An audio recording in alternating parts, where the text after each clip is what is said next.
Madam President, Mr. Chancellor, ladies and gentlemen. Hey everybody, Marcel, Ernie Racing News, May 14th, 2023. For some of you, or most of you, you probably have not heard of Professor Ryszard Legutko. That's Legutko. And now Can you please listen to your colleague? To understand the role of Germany, one needs to start with the basic question. What sort of political system is the European Union? And now he has done several speeches in the European Parliament, in the EU. And there is two speeches that are very powerful and very important. And I'm going to read you some of his speech, and I'm going to show you him speaking some of his speech and put it on CensorTube here.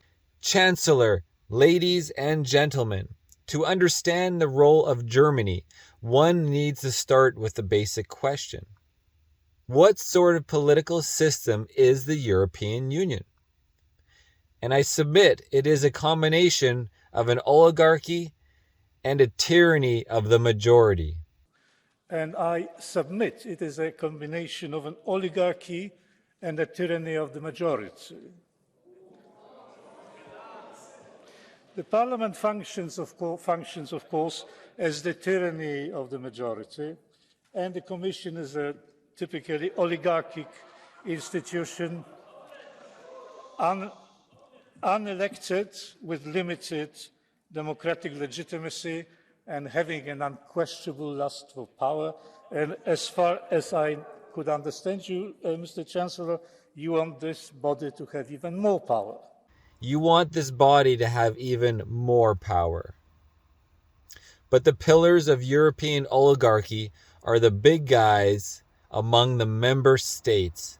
And the biggest is, of course, Germany.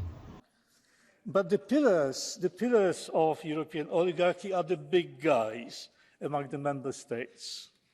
And the biggest is, of course, Germany. The big guys do what they want, never bother to consult anyone, and call it leadership. And with the voting system in the Council securing their interest, there is little chance they could be outvoted. Many sins that the German governments have committed, let me mention two. The migration crisis, when Germany single-handedly opened up the EU borders, and recently, the energy and security crisis. And recently, the energy and security crisis, which resulted from its having a long and murky tradition political romance with Russia. Today, the German politicians beat their breasts and promise to be good boys in the future. Well, the problem with the big guys is they can promise anything, and repentance as easy for them as it is inconsequential. When I heard that the best option would be the gradual abolition of the veto and the abolition of the veto in foreign policy, I simply cannot believe my ears. The Russian policy was the most spectacular disaster of the EU's big guys.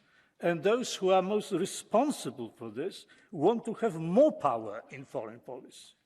The logic behind it boggles the mind. The more we screw up, the more power we want. The logic would be the reverse. Because you screw up so much, you should be kept in check for as long as possible.